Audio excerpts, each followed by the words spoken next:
My dear students, today we are going to start reproduction. और इसके अंदर जो फर्स्ट टॉपिक हम पढ़ेंगे that is the male reproductive system. Male reproductive system को ब्रीफली देखेंगे और फिर हम चलेंगे स्पर्म्स की प्रोडक्शन की तरफ के स्पर्म्स किस तरह से प्रोड्यूस होते हैं। सो ये हमारे पास स्ट्रक्चरल कंपोनेंट्स मौजूद हैं। पहले हम इनको डायग्रामेटिकली देख लेते हैं कि कौन कौन से पार्ट्स किस अरेंजमेंट के अंदर मौजूद होंगे और उसके बाद इनकी कुछ और डिटेल्स डिस्कस करेंगे।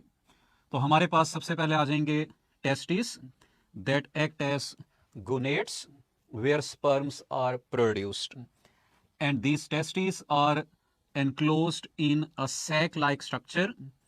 This sac-like structure is called as scrotum, या इसको स्क्रोटल सैक का हम नाम देते हैं। सो टेस्टिस में स्पर्म्स की प्रोडक्शन होगी, यहां से ये आएंगे और टेम्परेरीली स्टे करेंगे एपिडिडिमस में। This epididymis is the proximal convoluted portion of the वेस डेफरेंस, या जिसको हम डक्टस डेफरेंस का नाम भी देते हैं। यहां पर ये टेम्परेरीली स्टोर होंगे और मोटिलिटी गेन करेंगे और उसके बाद ये आ जाएंगे इस स्पर्म डक्ट के अंदर। स्पर्म डक्ट हम इस वेस डेफरेंस को कह रहे हैं, डक्टस डेफरेंस, वेस डेफरेंस, स्पर्म डक्ट, ये मुख्तलिफ नाम इसके लिए यूज किए जाते हैं। ये जो स्पर्म डक्ट है it moves upward towards the pelvic cavity, और उसके बाद आपने ये याद रखना है कि it receives a duct from the seminal vesicle. यहां पर आपने याद रखना है कि डिफरेंट ग्लैंड्स मौजूद होते हैं, उनमें से वन टाइप ऑफ ग्लैंड और सेमिनल वेसिकल्स, यहां पर ये इसको हमने लेबल किया है। और ये सेमिनल वेसिकल आकर अपनी सिक्रीशंस ट्रांसफर करता है इसी स्पर्म डक्ट के अंदर जिसमें स्पर्म्स मौजूद होते हैं। और इस पोर्शन को जहां पर ये स्पर्म्स में सिक्रीशंस ऐड होती हैं फ्रॉम द सेमिनल वेसिकल, इसको हम कहते हैं ejaculatory duct which is actually the part of sperm duct. तो अब ये स्पर्म्स और इधर से सेमिनल वेसिकल्स की सिक्रीशंस इजैकुलेटरी डक्ट में आएंगी, and now it passes through the prostate gland. यहां पर एक और ग्लैंड मौजूद होता है that is the prostate gland. It also pores it's secretions into the sperms में उसकी सिक्रीशंस ऐड होती हैं, and now these enter into the urethra. यहां पर आप ये जो नेक्स्ट डक्ट आपको नजर आ रही है दैट इज द यूरिथ्रा। और मेल के अंदर आप यहां पर देखेंगे कि यूरिथ्रा एक तरफ से स्पर्म्स को रिसीव कर रहा है और दूसरी तरफ से ये यूरिनरी ब्लैडर से सिक्रीशंस को रिसीव कर रहा है, यूरिन को रिसीव कर रहा है। सो इसीलिए मेल के अंदर यूरिथ्रा को हम यूरिनोजेनिटल डक्ट का नाम देते हैं because it receives both urine and sperms. अब यहां पर आप देखेंगे कि इस यूरिथ्रा के साथ एक और ग्लैंड कनेक्टेड है। इस ग्लैंड को हम कहते हैं बल्बो यूरिथ्रल या कॉपर ग्लैंड। इसने भी अपनी सिक्रीशंस यूरिथ्रा में ट्रांसफर करनी होती हैं before the entry of sperms, और इसकी सिक्रीशंस का जो बेसिक रोल है वो इस यूरिथ्रा के एनवायरनमेंट को न्यूट्रलाइज करना है बिफोर एंट्री ऑफ स्पर्म के। अगर यहां पर यूरिन कंटेंट्स हैं, एसिडिक कंटेंट्स हैं, तो ये उनको न्यूट्रलाइज कर दे। तो sperm along with mixture of these three glands, तीन ग्लैंड्स कौन से, बल्बो यूरिथ्रल, प्रोस्टेट और सेमिनल वेसिकल, तो इन तीनों की स्पर्म के साथ मिलने से जो मिक्सचर बनेगा उसको सीमेन कहते हैं, and this semen passes outside through urethra, and urethra passes through the external genitalium जिसको हम कॉपुलेटरी ऑर्गन या पीनिस भी कहते हैं। सो ये ओवरऑल डिफरेंट स्ट्रक्चर्स आपने याद रखनी है, इनका पैसेज याद रखना है। अब यहां पर इन्हीं का एक ब्रीफ सा रिव्यू मौजूद है। गुनेड्स की टर्म हम यूज करते हैं पेयर्ड रिप्रोडक्टिव ऑर्गन्स के लिए, और मेल रिप्रोडक्टिव सिस्टम में जैसे आपने पढ़ा है कि these male gonads are the testis that are located outside the body in sac like structure that is called scrotum. उसके बाद एक और टर्म आपने याद रखनी है that is of external genitalia. External genitalia हम उन जेनिटल स्ट्रक्चर्स को कहेंगे which are external to the body, या बाय विच आप कह सकते हैं कि this system comes in contact with the external environment. यहां पर इस एक्सटर्नल जेनिटिलियम के अंदर हम प्लेस करेंगे कॉपुलेटरी ऑर्गन को, that is involve in mating और कॉपुलेशन और ट्रांसफर ऑफ स्पर्म्स। उसके बाद इस पूरे सिस्टम के अंदर आपने डिफरेंट डक्ट्स को याद रखना है, और यहां पर उनको हम सीक्वेंस में प्रोसीड करेंगे। सबसे पहले आपने याद रखना है कि सेमिनिफेरस ट्यूब्यूल्स मौजूद होती हैं that are found within the testis, and these are the site for production of sperms. यहां से स्पर्म्स ट्रांसफर होते हैं रेड टेस्टिस को, ये भी विद इन द टेस्टिस मौजूद होंगी। यहां से ये स्पर्म्स ट्रांसफर होंगे वेजा एफ्रेंशिया में।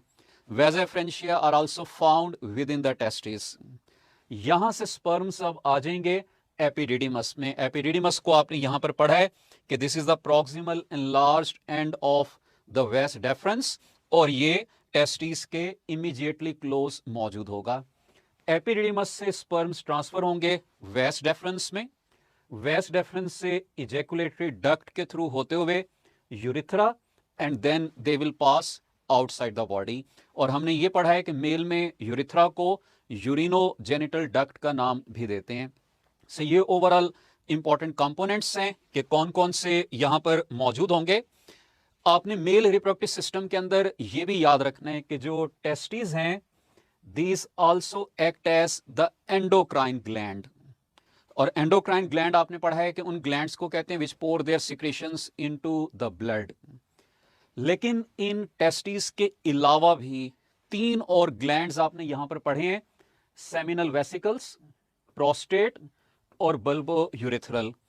इन 3 को हम कहते हैं असेसरी ग्लैंड्स, और याद रखिएगा कि ये तीनों असेसरी ग्लैंड्स एक्सोक्राइन ग्लैंड्स हैं। तो सेमिनल वेसिकल्स और 2 इन नंबर, प्रोस्टेट इज 1, और कॉपर ग्लैंड भी 2 हैं। ये तीनों असेसरी ग्लैंड्स कहलाएंगे।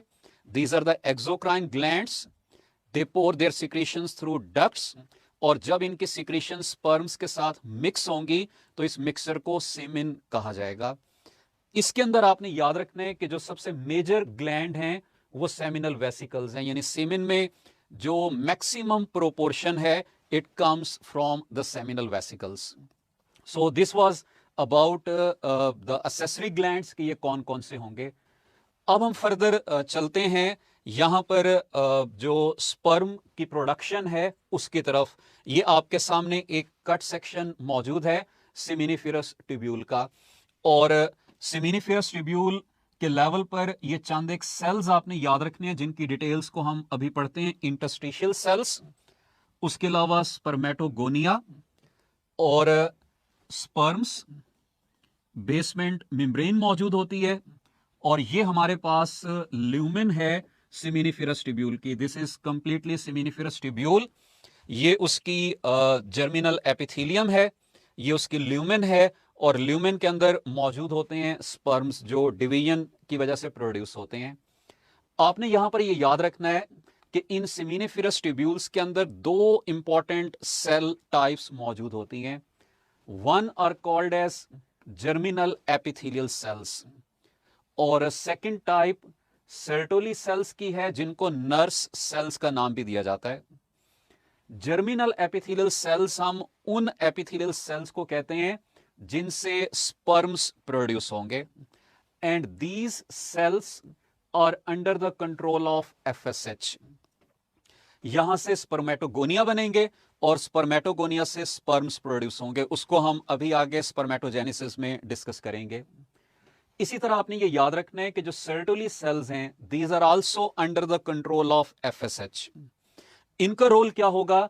दे provide nutrition, protection and liquid medium to the sperms until they are present in the seminiferous tubule. यानी जब तक स्पर्म्स इस सेमिनिफेरस ट्यूब्यूल की ल्यूमेन के अंदर मौजूद होंगे ये उनको न्यूट्रिशन, प्रोटेक्शन और लिक्विड मीडियम प्रोवाइड करेंगे। So both are the cells of walls of the seminiferous tubules. एक ने स्पर्म्स को प्रोड्यूस करना है, दूसरे ने स्पर्म के लिए स्पोर्टिव रोल प्ले करना है, और दोनों को कौन सा हार्मोन रेगुलेट कर रहा है, that is FSH released from the anterior pituitary. एक और सेल टाइप आपने याद रखनी है, वो है इंटरस्टिशियल सेल्स, या इनको हम लेडिक सेल्स का नाम भी देते हैं। इनको मैंने अलहदा से इसलिए मेंशन किया है because these are not the cells of seminiferous tubules. Like हमारे पास अगर ये सेमिनिफेरस ट्यूब्यूल्स मौजूद हैं तो इनके दरमियान जो स्पेस होती है इसको कहते हैं इंटरस्टिशियम, और इस इंटरस्टिशियम के अंदर ये सेल्स मौजूद होते हैं जिसकी वजह से इनको हम इंटरस्टिशियल सेल्स का नाम देते हैं।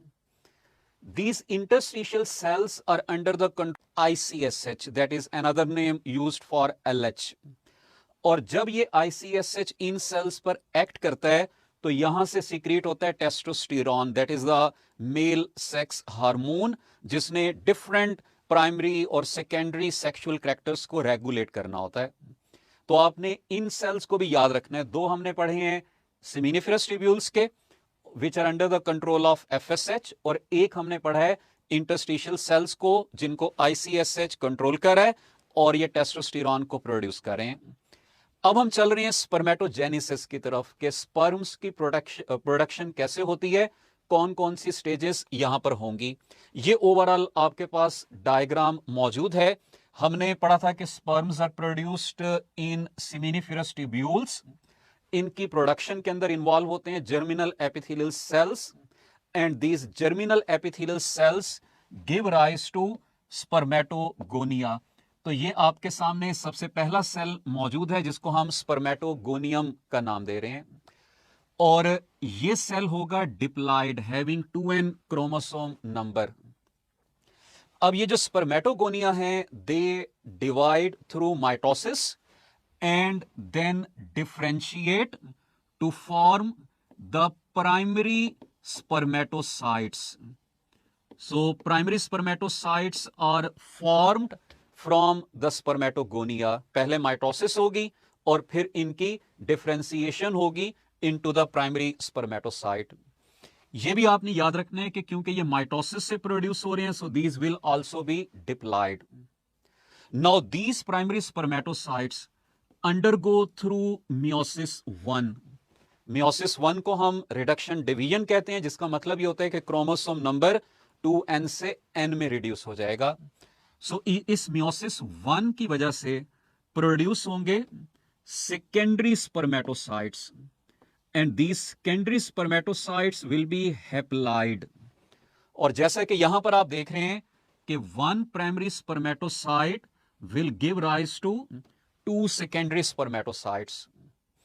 Now these secondary spermatocytes will undergo through meiosis 2, और meiosis 2 के रिजल्ट के तौर पर जो सेल्स इनसे प्रोड्यूस होंगे उनको हम स्पर्मेटिड्स कहते हैं। अब यहां पे क्योंकि meiosis 2 हो रही है which will maintain this chromosome number constant like mitosis, तो इसलिए ये जो स्पर्मेटिड्स प्रोड्यूस होंगे these will also be haploid.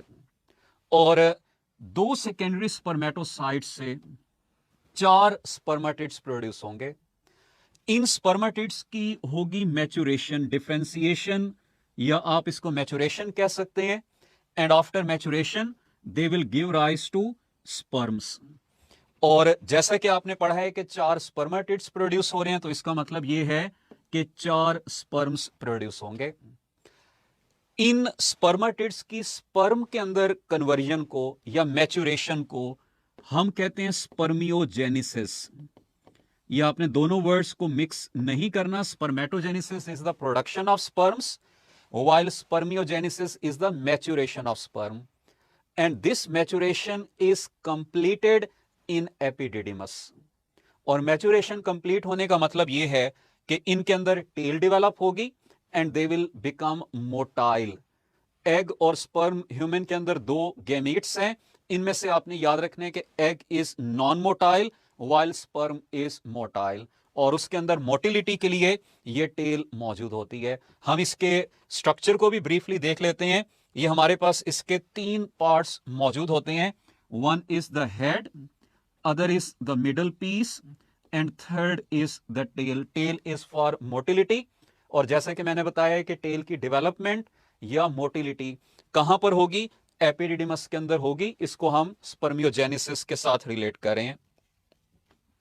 उसके बाद इसमें ये हेड के अंदर डिफरेंट कंपोनेंट्स मौजूद होते हैं, like acrosome which is actually a larger lysosome, nucleus मौजूद होता है कंटेनिंग डीएनए, और उसके बाद मिडल पीस के अंदर माइटोकॉन्ड्रिया मौजूद होते हैं that are required for energy production which is needed for the motility.